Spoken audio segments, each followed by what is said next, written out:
Hey, good morning, everybody. Hope everybody's doing well.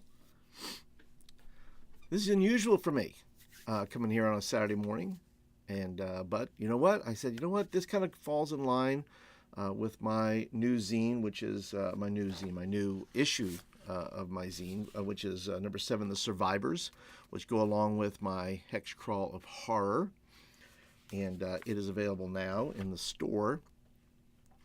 And so I'm just kind of going to tool around today. I'm going to mess around today. I'm going to make a survivor group. My name is Paul, by the way.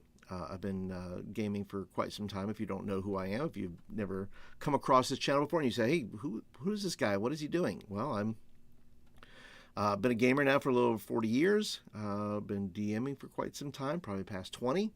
And yeah, now I'm into creating cool zines for well, I think they're cool. I'm in, but I better say this: I'm into creating zines for cool people. How about that? I'll let people decide whether they're cool or not. I'll decide. I'll say, look, I think they're cool. I'll let everybody else decide for themselves whether it's cool or not. So I'm going to go ahead and take you as we're kind of waiting for people to come in, jump in, so forth. I will put some links down below, or in the chat, I should say, for the resources, if should you choose to want them. Let's see here. Let's move this along, and we're going to create a survivor group today. That's what we're going to do. That's our goal today, is create a survivor group, and because that's what we do here. We create survivor groups because in the horror, and I'll explain here in just a second, but get a little bit more context. In the 4 zines that I have, which is about, well, thank you. They're cool. Well, somebody who is cool. It's high praise. But yeah, in my zines, and I don't have a copy of I must have given away my copy of my Witches of the Blackened Earth. But in my 4 copies of zines, each one having a theme of a faction post what I'm calling the hexing, which is a group of witches, the witches of the Blackened Earth, that what they're called now. They weren't called that before. But when they cast this hex, it caused a massive apocalyptic, land, and I don't know how you can decide that for yourself, how far or wide that apocalypse goes. It may, go just one hex. It may be several hexes, however you make that. But that's what this is for. That's what the Hex Crawl of Horror, that kind of defines a little bit about what the Hex Crawl is, and how I've designed it and how to make it, for me, I designed it initially for me to make it simpler, make it easier, so I could create, instead of looking at these massive, just all these hexes and like, where do I start? And, it hurts my brain. So I'm using hex flowers as very just kind of a start from the middle, work my way out. And that's what that is. And then I have the corrupted. I have the witches also, like I said. And then I have the corrupted, which is another faction. This hex, the hex has released basically 11 different factions, or created 11 different factions. Some are coming from a demonic realm. Some are coming from they're undead. Some are what I call the Dread, which is very Cthulhu-esque. Some are, groups that have turned into cultists, basically, worshiping these various factions. There's ones I have that I've not even worked on yet, that I'm busy trying to work on. They are, like, if you've ever seen the movie The Crazies, where it's just kind of these random people that choose violence. That's what they do. They're just violent. They're just violent for no reason, and that's what they do. There are marauders. There are armies. There are these different groups that have, been separated out within your hex, which we'll get into here. All right, so I think we're ready to start. Let's go ahead and jump in here. And like I said, I will go ahead and drop a link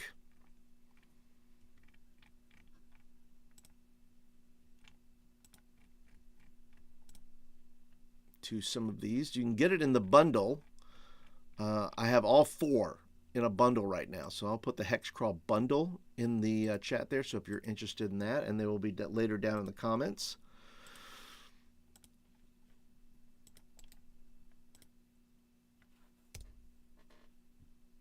There we go. That's the bundle. You can always, while you're there, you can buy them separately. If all you want to do is buy the Survivor one, you can do that if you have all the others. So you can do it whichever way you choose to do it. All right, so I'm going to take you into Canva because this is where I've created these. And let me go ahead and switch over the camera. All right, so here we go. We're going to start, and I'm going to move these. Let's do it this way. So there's the cover right there. And then it gets into, actually I could just use my book here because now they have things in it. Let's see here.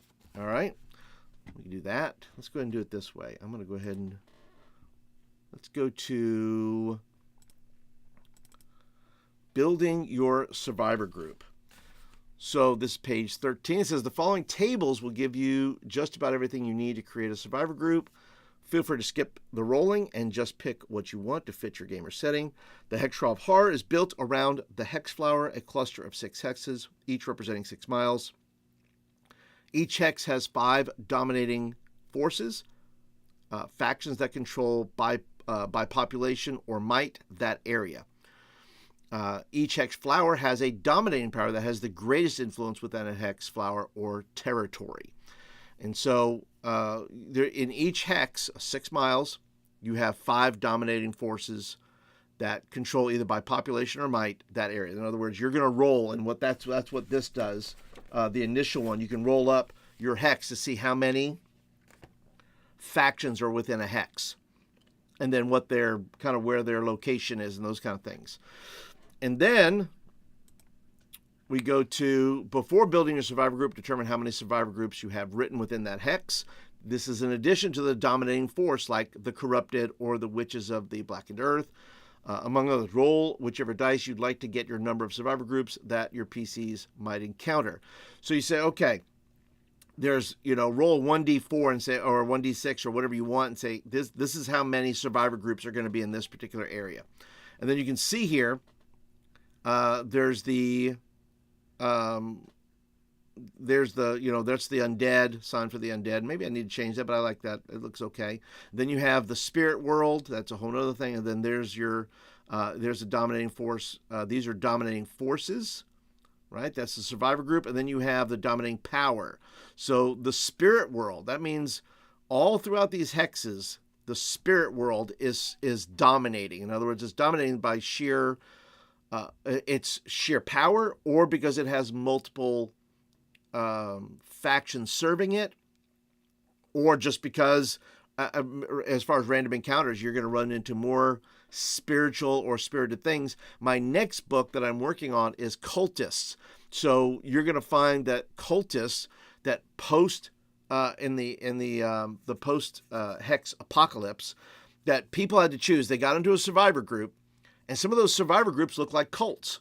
So they said, some people said, rather than us, fighting against these factions and some of these factions, we're going to worship them. We're going to venerate them. We're going to subjugate ourselves to them. And by doing that, gain more power, more abilities, and so forth, which I will hopefully, I will translate that into the next zine.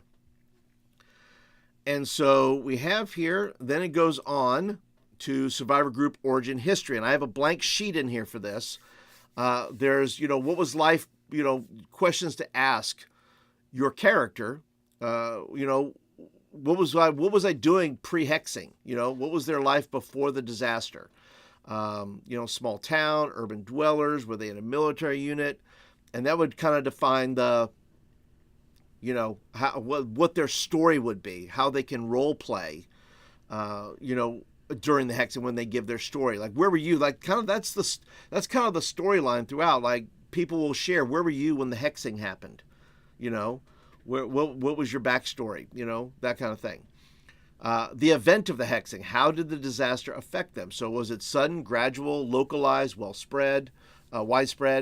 Then you have initial response. How did they initially react to the crisis? Well, did they flee? Did they fight? Did they hide? Did they cooperate?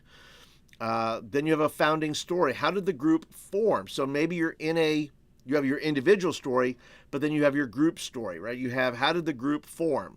Is this a family unit? Is this a band of friends? Are these random survivors from the same town? Then you kind of develop those stories that way. And then major events, any significant events in the group's history, battles, betrayals, losses, discoveries. And once again, players can build that out as they wish. You as the DM can, or GM can, play that out as well, because you can give a survivor group stories that player characters are coming into, and then you can, make a list of those, of some of the things that survivor group has been through that may or may not affect the PCs, and that maybe the PCs might be able to affect them in some way. So, all right, so I'm going to start with the survivor group size.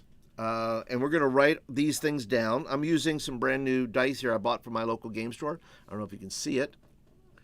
The colors are kind of this aqua kind of a color, kind of cool. And I got my little dice tray here. So we're going to go through, and we're just going to just go through and just create a survivor group. And there'll be some things that I'll discover along the way. None of my, Tim knows this, but who is Gothridge Matter, which I encourage you to follow. Many of my things are just ongoing works. They're never really final. They're kind of a open. They're living documents in some ways, because I may think of something and go, I'm going to put that in there. But Paul, what if we've already bought it? If you bought it from my Gumroad site, I can update it and then let you know, by the way, there's a new version. I made some corrections or tweaks or whatever that may be. And if you have questions during this, please let me know that you have questions. In fact, I'm going to jump back real quick just to see if there are any questions that you guys might have before I get started. Always roll around. Don't be a... That's right. That's what I'm going to do. I'm going to always roll randomly. Don't be a Joe and pick. Right. Don't be a Joe. That's our motto here at Flint Fireforge. Don't be a Joe. All right, here we go. We're gonna start rolling here and see what happens. All right, let's go from there. Okay, so let's go ahead and roll. Check our survivor group, and there's other things I'm going to be thinking about as we go. And this is. Listen, I like to do things a lot of times. I am a super prepper, by the way. Today is not one of those days. Today is the day that I'm just like, I'm just going to, without a net. We're just going without a net here. So whatever happens, happens, okay? All right, so the first thing is going to roll my D12. What do we have here? Let's see. Well, I rolled a D20 that time. Why would I do that? Let's see. Let's go ahead and roll this. A 7. Oh, this is going to be a solitary figure. A lone wanderer, a skilled survivor who prefers to operate independently. Okay. Interesting. Okay. So this will be very interesting. Now I can take that. I'm going to fill it out on another sheet of paper. So the first thing is we have, and then I'm going to fill in it on the sheet. But here's the first thing. We have this particular survivor group is a solitary figure. Think of I Am Legend, right? I guess you could have my girl or guy could have a pet. So we're going to go I Am Legend here. I'm going to say I Am Legend, because that's not an unpopular thing, right? A solo survivor getting through it, right? So let's go then to the next one. So we have a solo survivor, and this, you could do this for an individual character if that's what you want to do it. Then you have survivor group demographics. Well, let's see what this person is. A 4. Okay. So I'm going to say that they are female. That's the demographic. And let's see. I will give her a name. What would be a good... Let's name her Fury. Her name will be Fury. Yeah, I was thinking of Furiosa. Of course I was. But Fury sounds good. I like it. Which is kind of after the... isn't it the Greek the Furies, something like that. But I like it, Furies. All right, so we have a female, and basically she's going to be a boss girl. I like boss girls. I mean, look, we've had boss girls for years, so in the movies and books and whatnot. So I like strong. My mother was a single mom, so you know what? Boss girl. She ran the house. She did things. She was awesome. All right, so let's go to number 3 then. And let's see, we have leader style. What kind of leader is she? What kind of leader is she? Let's see. Another 4. Oh, perfect. She is a silent leader, leads by example. Their actions speak louder than words. Okay. So we then have a female leader named Fury, who is a silent leader. Not a lot of words, whole lot of action. Very, well, in the male, I'm trying to think of a good female, strong female, all action, very few words. If you can think of one immediately, just leave one in the chat there. More action than words. Okay? All right, so let's then go to, what is my fortification? Where am I hanging out? And this is, once again, I'm creating this as a character per se, but this could be an NPC that you meet within the world. So you're going to meet Fury, who is a silent leader, who's a solitary figure, who doesn't trust anybody, maybe, right? Who then, are you going to allow her to join your group? Maybe she's the person that comes in and saves you, right? As part of the adventure. You guys are getting crushed by something, and suddenly Fury shows up with her crossbow or sword or whatever she has. I think of Michonne. That's a good one to think of as Michonne from The Walking Dead. Lots of action, few words. I like her. Okay, so we'll go with that. Something like that kind of deal. All right, so what kind of fortification does she have? Let's 3. Okay. She is in a monastery. She's in a monastery, which is kind of cool. Maybe she has some sort of affiliation with that. Maybe not, right? If it's a character, it could be whatever. We don't know what kind of class she is. Could Fury be a monk? Could she be a cleric? Sure, she could. And maybe this is where she is. This is her place. She defends this place and defends her deity in some way. And then you have another. There's the second part of that. Let's see. Scroll down a little bit. All right, food and water. So what kind of deal does she have on food and water? What is she good at, or what does she do here? An 8. Okay, she has a symbiotic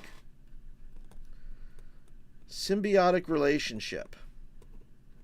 In other words, she goes to. She doesn't want to be a part of a group, but she will exchange food for other resources, or exchange resources for food. So she trades, basically. She doesn't. She could probably hunt or fish or do some other things, but there's things that she can't get that she has to rely upon other survivor groups for. So she trades and so forth. So she's got that covered. Okay. Let's see here. Let's move along. So medical supplies. Does she have any at all? Can she do some things? Let's find out. An 8. Okay. Plague epidemic. The group is currently struggling with a deadly plague. Okay. So could that be that Fury has a plague? Or could she have a plague, some sort of medicine? Or is she immune? Oh, wow. Maybe she's immune to the plague. And in being immune to the plague, she is hunted for her blood or for something because they think that she is valued that way, or maybe people want her as a sacrifice to something because she is not immune to the plague, then she can, as a sacrifice, she could be, the gods will favor them for that. Who knows? But I like that. I like that she's maybe immune to the plague. Something like that. All right, let's move right along. Let me check in real quick. I'm going to check in with the chat here as we go. Hey, O'Neill. Good to see you this morning. Glad you're here. Thanks for being a part today. We're just making a survivor group here. Right now we have made, just to catch you up, we have a solitary figure, female. Her name is Fury. She is a silent leader. She is holed up in a monastery somewhere. She has symbiotic relations with other survivor groups, so she has some trading that she does. And then she is immune to the plague, we've decided. That if it was a large group, there may be more people, and we don't know what that plague is, by the way. I need to make some plagues. But immune to the plague. So that's what she's doing. All right, so moving right along. By the way, too, if you are enjoying this video, be sure to go and click the thumbs up button. More thumbs up is good, I think, right? In the YouTube world.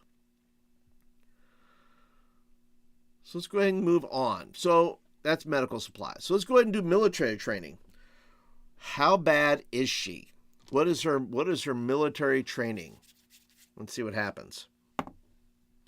A 10. Oh, skilled horse riders. Skilled horse riders with a focus on cavalry charges and mounted archery. I love it. So Fury, it now has a horse.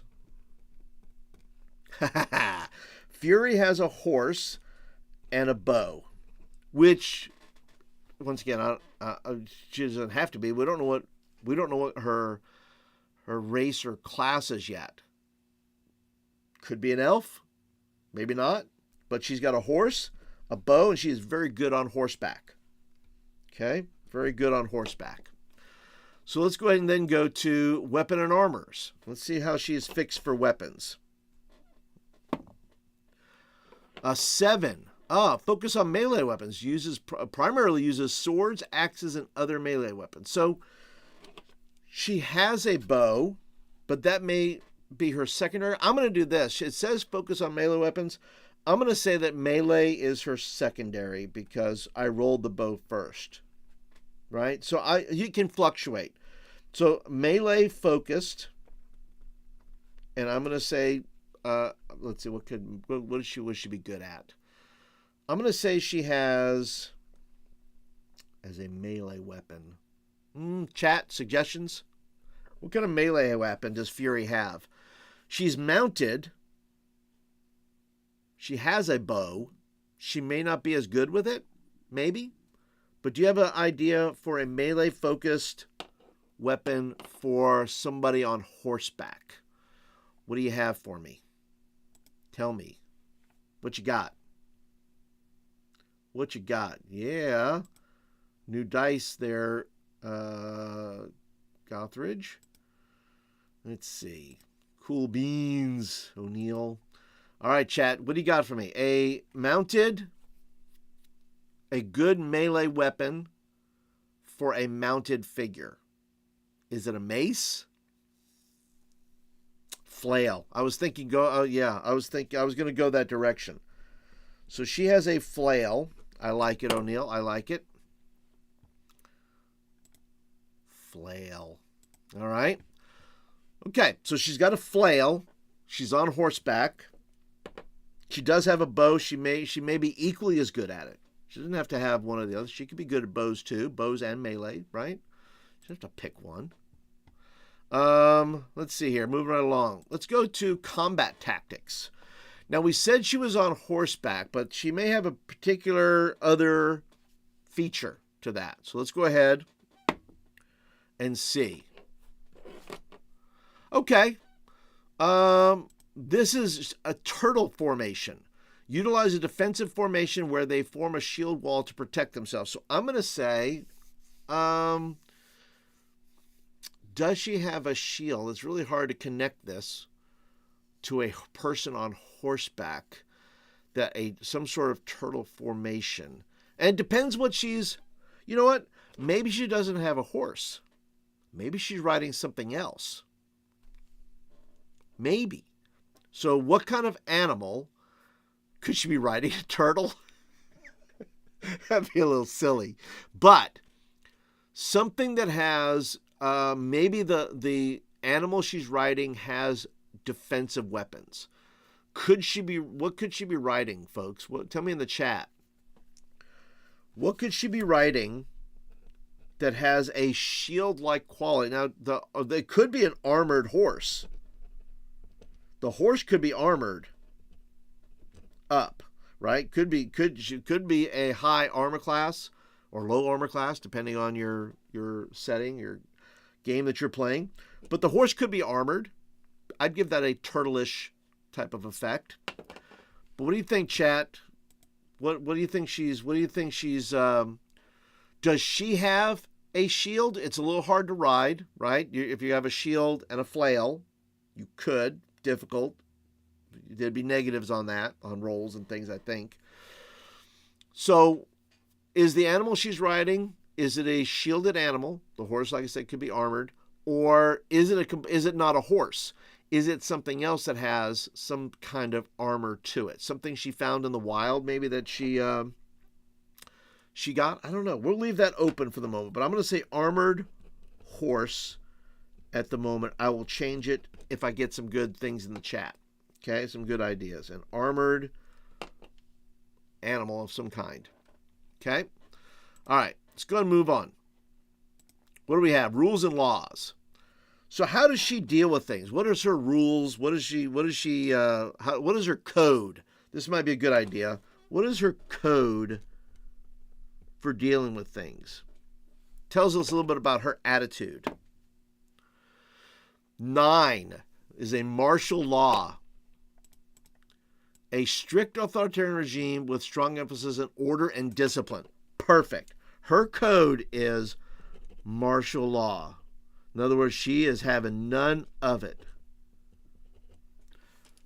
Martial law, that's how she does. Right? If I chose religious law, that might tell us a little bit about her background. Maybe she's a cleric, right? So she's got some sort of religious law that says that. So martial law, a strict authoritarian regime, emphasis on law, order, and discipline. So martial law, she says that's what she is. She says, that's how I live.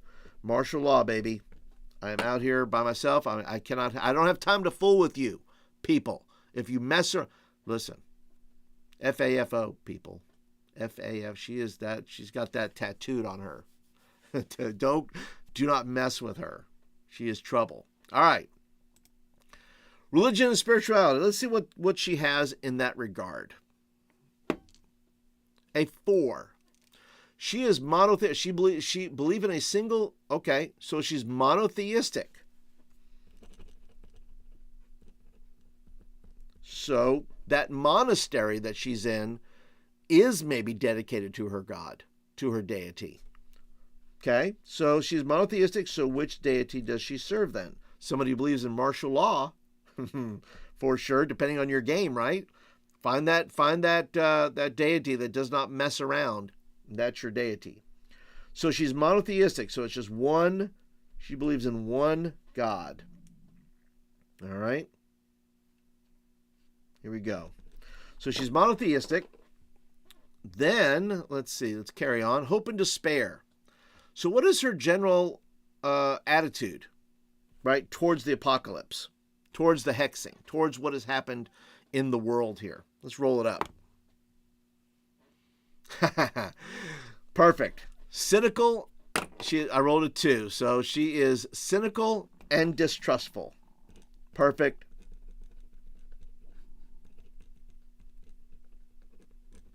Cynical and distrustful. Years of hardship have eroded their hope and trust in others. I don't know. I'm getting like a Daryl Dixon vibe too from her. She's like a female version of Daryl Dixon. I'm going to write that down here. She's got that Daryl Dixon vibe.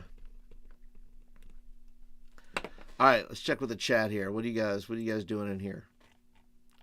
Oh, is she riding a rhino? I don't hate that idea, O'Neill. I don't hate that idea. She could be very well riding a rhino. I'm going to write it down.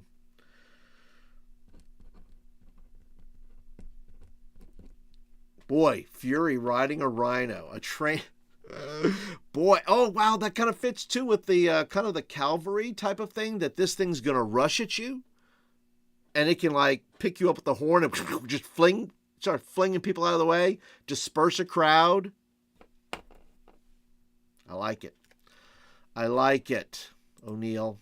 I like your thinking, sir. All right, let's carry on. So we have Hope and Despair. She is cynical and distrustful, as she should be.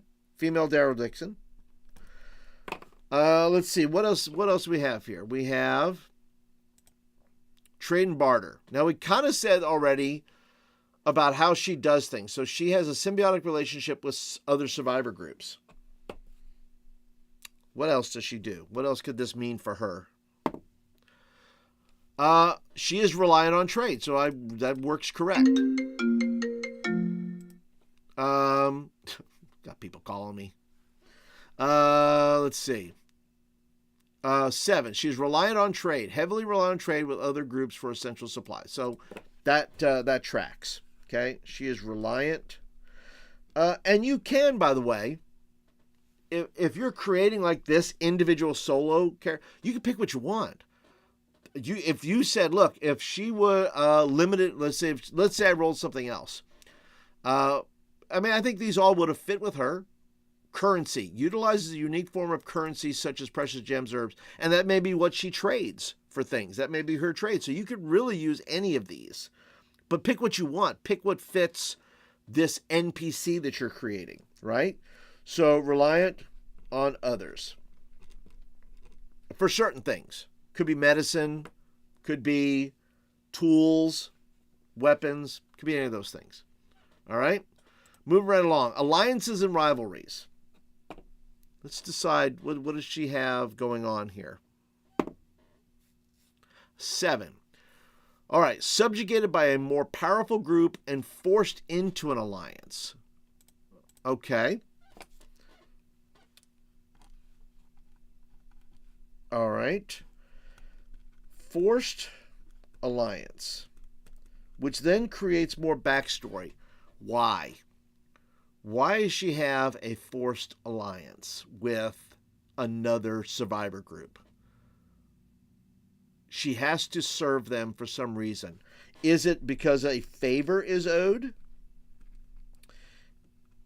Is it because they did something bad? Did Fury do something that was kind of egregious? And maybe that's why she was kicked out of a survivor group. She got kicked out. She got banished, right?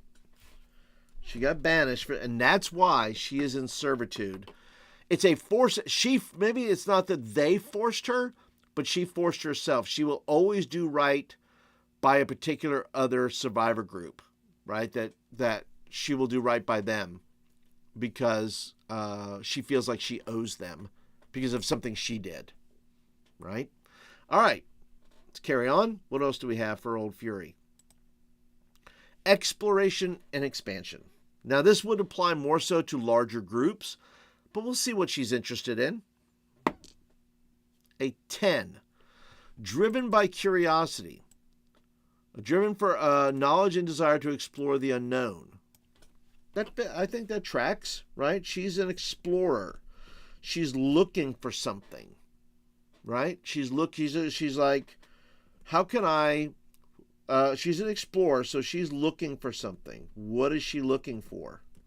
Why is she an explorer? Is it for the pure joy of exploring? It doesn't fit her profile, but I think she's looking for something. I think she's maybe looking for a relic, a weapon, maybe something magical that is a solution to a particular problem. So she's an explorer, but I think it's because she's looking for something. We'll find out. Find out what else. All right. Then it gets into magic. So we get into the magic here.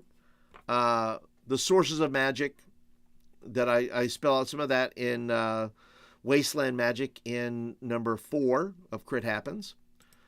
And the choices I give here is Divine Power. Is she Hex Touched? And Hex Touch simply means she got an ability that the powerful Hex magic was so powerful, it disrupts the ley lines and it disrupts magic entirely. It disrupts death.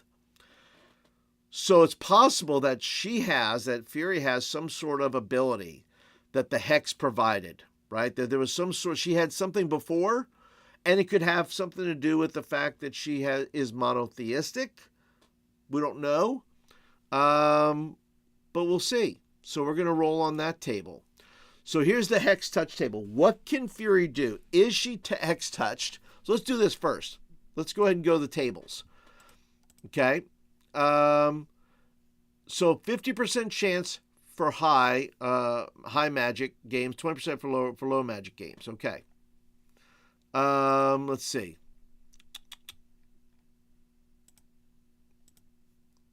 For low magic games. Why did I say low magic games? That doesn't sound right. For high magic games. High magic games? Why did I write that, Tim? I don't know why I wrote that. Now I've got to make a correction, I guess. I found that. That's one thing I get to do is when I do these lives, I usually find a mistake that I made, which is often. All right, so I have a 50% chance. Low. If it's low magic, I'm going to say, okay, I have a 50% chance for high magic games. High magic. I'm just going to go ahead and say high magic. High magic games? High magic, don't know what that is.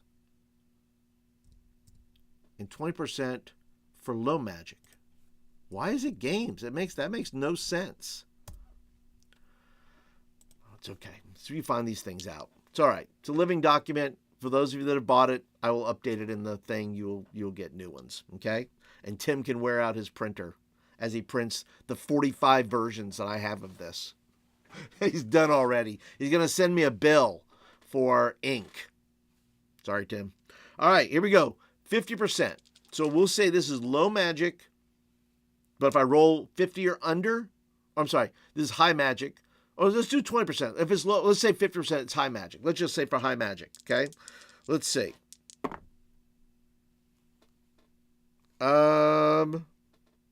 95. So no. So we would skip the Hex Touch table. She does not have an ability, which I like. I like the fact that she does have an ability. I'd be fine if she did. Does she have a source? So I think this would then cancel that out. Maybe she does not have. If she's not Hex Touched, well, that doesn't mean she doesn't have a source of magic. It just means she doesn't have an ability, right? So let me go ahead and roll this to see if she has an ability. Pact magic. Granted through a pact with a supernatural entity. And I probably should add demon spirit. I probably should add deity.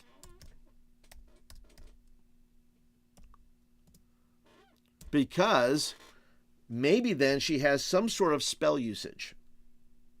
Okay? So she has pact magic, maybe. She's in a monastery. She could be have limited amount of spells. Some magic, but not a class, maybe. But she has access to it. That's the way hex magic works. It's this broken, messed up hex world that we are in. She has some sort of pact magic because of maybe her deity gives her something. And what that looks like, we don't know. Okay? All right. Let's go to the chat real quick. See all the people that are trying to... Paul again trying to figure out what he wrote. Yes. Thank you, Tim. Lots of smoke coming out of those ears. Yes. Thank you, Tim. It's okay. I don't mind. I like a little smoke coming out of my ears. It's fine. All right. So we're making corrections here. It's fine. We'll update it. It'll be fine. It's a living document. We'll find it. Don't worry about it. Okay, here we go. And that's why I don't do print versions, by the way. Digital works. Digital is just fine. Okay? All right, source of magic. Then we have school of magic. So if I have pact magic, what kind of magic is it? Abjuration. So I have protection. So I have some sort of abjuration magic.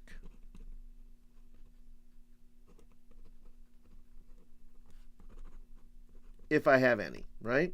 And I can say I don't. I can just say I don't have it and skip this whole section. Say, nope, no magic for this.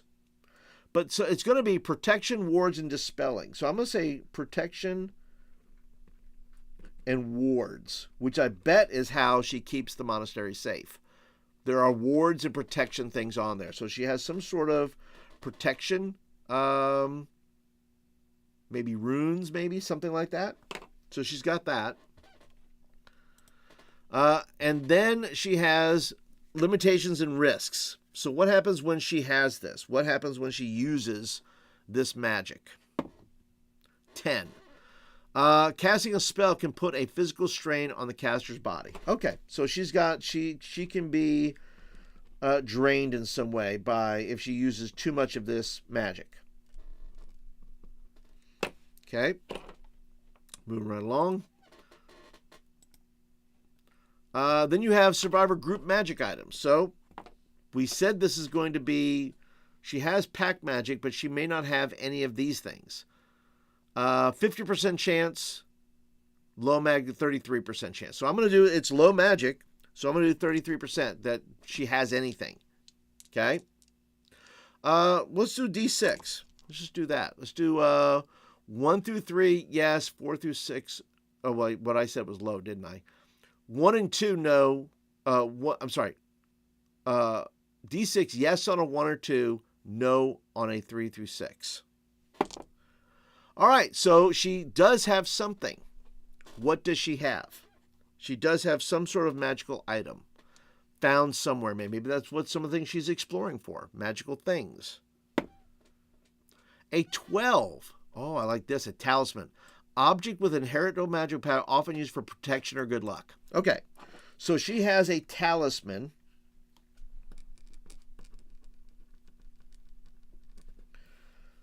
That works, that maybe that's where she gets her pact magic from. She gets it from this amulet of some kind. Some sort of talisman. Something she has that she can get this power from to do her protection magic. Okay? I like it. It works. All right, moving right along. Then I think that's it. I think that might be the last thing as far as what I'm rolling for. Okay, because then it goes into the different, I give you snapshots of magic. Oh, religious group. Okay, I thought I was at the end of it. I'm not. All right, so a religious group generator. So what then do I dive into? Maybe, we'll see. What does Fury have? A 9. Belief in benevolence, compassion, deity, guides and protects. Okay. So her deity then, she serves a benevolent deity who guides and protects. She, on the other hand, she's an anti-hero. So being an anti-hero, she does it when she has to. Maybe not not to risk herself, but she does have that monastery that she's in is the monastery of a benevolent and compassionate deity, which then I think works for her because now she's jaded, right? Something has happened. She is jaded with her deity, but that's the way it goes. That still serves, still has in the monastery and so forth. Okay. Then I have sample survivor groups. So I give you the farmers, the scavengers, ghost hunters, the nomads, engineers. So if I wanted to just roll, there's 12 of these. So I could just roll and you could say, okay, it's going to be one of these that you run into. You run into the lost children, a number of 5 to 10 teens, a group of orphan children struggling to survive on their own. They may be in need of help or may be a source of valuable information about the surrounding area. None, so fortification, none, constantly on the move. Food, scavenging, often resorting to desperate measures. Military strength, weak but may be agile and resourceful. Leadership, a makeshift leadership structure, often changing depending on the situation. And then innocent and vulnerable, but also resourceful and resilient. So it gives you a little bit of a snapshot of a random group you could run into and see what happens, right? All right, we're getting to the end here. There we go. That is the end. So, and I will post this up in probably in the community tab. And then kind of give you the findings here. I also could, if I wanted to, and I didn't, if you look in, I've added this to this. It's not in the zine. I may put it in, but I also may put in, so example, if I wanted to really flesh out this character, I would do a, under allies or under those things, I could put, instead of servitude, like who does of the dominant forces in the area, does the survivor group serve another group? If so, which one? So the servitude or enemy, right? So who is Fury's? We already know that she serves, so she does have a dominant force that she serves another survivor group. But who does she hate? Who is her enemy, right? Who is her enemy for some reason? A 6. Marauders. So marauders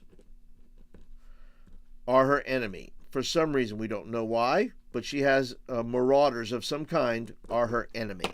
That's who she hates the most. A particular group maybe, or maybe in general, she doesn't like marauders, but which all they do is pillage and do terrible things. So that could be that. So I may somehow include that, or I may reference it somehow to say, hey, go back to, to do this.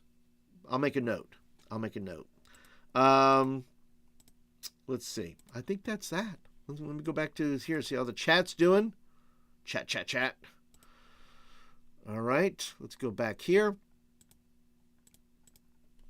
All right. What else do we have here? All right, everybody. Hey, there's a few people in here that I know. Hello, David Thompson. Good to see you. There's O'Neill again. Look, that's right. Smoke coming out of his ears, all that stuff. Okay. All right. So I think I have done this successfully. Created a survivor group. I didn't create a survivor group. I created a survivor individual. Solitary figure, a la I Am Legend, named Fury, female, strong personality, silent leader, holed up in a monastery, has symbiotic relationships. She trades with different survivor groups for different things. She is immune to the plague. There's some sort of plague. We don't know what that is, but she's immune to it. And people desperately are trying to get a hold of her to figure out how to solve the plague issue, whatever that plague may be. She is a cavalry person. She has a horse. She has a mount of some kind, I should say it that way. She has a bow. She has a flail. We said maybe that she has either an armored horse or a rhino. And that's okay. Oh, hey, Just Nadia. Good to see you. Thank you for jumping in. Glad this is super helpful for you. And this is just me ideating. This is the whole reason I created this resource as part of my Hex Crawl of Horror is just to ideate, right? To give a way for the DM to create things and say, how can I put this in my game, right? How can I make this a part of what I'm doing? And so, I try to do this in real time just to show you how resources get used, or at least how I use them. You can use them however you want. And that's okay, O'Neill. You listening at work is fine. I like Fury. It has to be a rhino. I agree. It's a rhino. It's going to show up somewhere in a game somewhere. So let's see. Oh, then her code is martial law, which fits. She has a monotheistic deity. We don't know which. You could choose that for yours, right? She is cynical and distrustful. I think if I were to flesh her out a little bit more, I'd say she is a jaded cleric. Jaded. This is not in her plans. This hexing was not forecast. It destroyed her life somehow, or destroyed her faith in some way. Yet, she's still in the monastery in which she serves. She's very Daryl Dixon in this way, as far as being distrustful and cynical. That's what she is. She is reliant on others.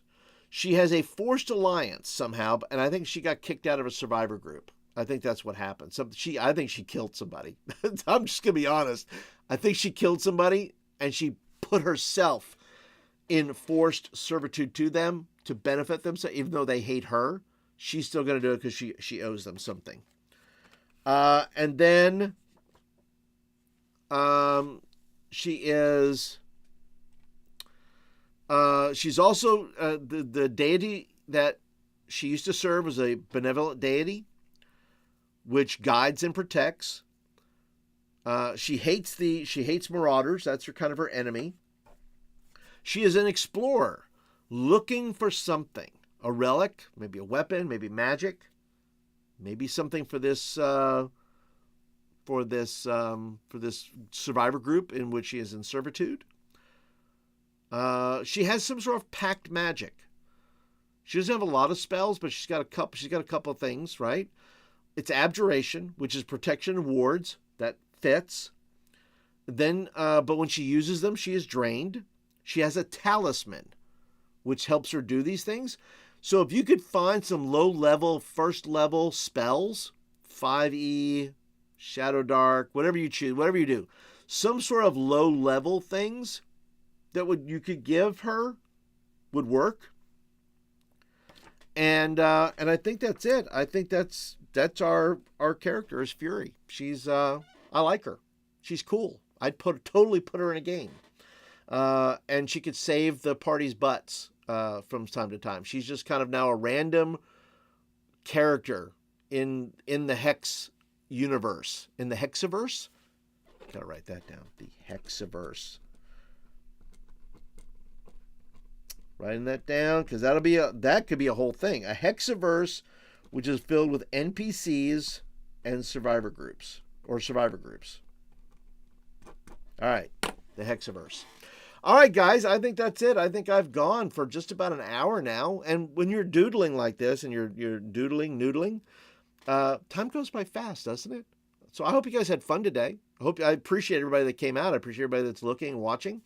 And being a part. If you're not a subscriber to the channel yet, you're welcome to do so if you'd like more content like this. And be sure to leave comments down below if you're watching this in the future and you enjoyed this. Be sure to leave comments. And once again, just trying to figure things out here. And by the way, if you haven't bought it yet, you might want to wait till I make a few corrections. It'll be up today. If you have bought it, you'll be notified that corrections have been made if you would like a new copy. So, once again, always improving. All right, Hexiverse. Thanks, Tim. Appreciate it. The Hexiverse, he likes it. Okay. All right, that's it for today, guys. Thank you so much for watching. Appreciate you spending a little bit of time with me. Go out, enjoy your weekend, enjoy the rest of your day, and go create a survivor group of some kind and put it in your setting, your world. Oh, just naughty. It's what you've been looking for. Well, thank you very much. Glad to fulfill a need if I can. Right? That's my goal. Find needs and fill them. All right. That's it for today for everybody. Thank you so much for watching. See you guys later. See you in the next video. Have a good one, everybody. Talk to you later.